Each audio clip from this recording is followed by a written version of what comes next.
সালাতে দোয়া কবুল হয়। সালাতে দোয়া কবুলের তিন জায়গা। একটা হচ্ছে তাকবীরে তাহরিমার পরে আমরা সানা পড়ি না, আমরা তো একটা পড়ি, আল্লাহর হাবিব সুন্নাহ এবং নফল নামাজে আরো পড়তেন সানা, ওই দোয়া কবুল হয়। দুই নম্বর জায়গা সালাতে সেজদায় পড়ে দোয়া করলে কবুল হয়। আকরাবু মা ইয়াকুনুল আবদু মির রাব্বিহি ওয়া হুয়া সাজিদ ফাকসিরু ফীহি দুআ।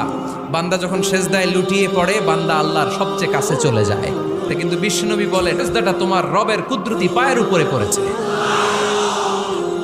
সেজদায় পড়ে দোয়া করেন। সালাম ফিরানোর আগে বিশ্বনবী দোয়া করতেন, লা ইউসাল্লিমান্না আহাদুকুম হাত্তা ইয়াতাআওয়াযা মিন আরবা'a। আল্লাহর হাবিব বললেন, চার জিনিস থেকে পানাহ না আছে আমার কোন উম্মত যেন সালাম না ফিরায়। তারা যেন পড়ে, আল্লাহুম্মা ইন্নী আউযু বিকা মিন আযাবিল কবর, আউযু বিকা মিন আযাবি জাহান্নাম, আউযু বিকা মিন ফিতনাতিল মাহইয়া ওয়াল মামাত, আউযু বিকা মিন ফিতনাতিল মাসিহিদ দাজ্জাল। আল্লাহ কবরের আযাব থেকে বাঁচাও, আল্লাহ জাহান্নামের আগুন থেকে বাঁচাও, আল্লাহ জীবন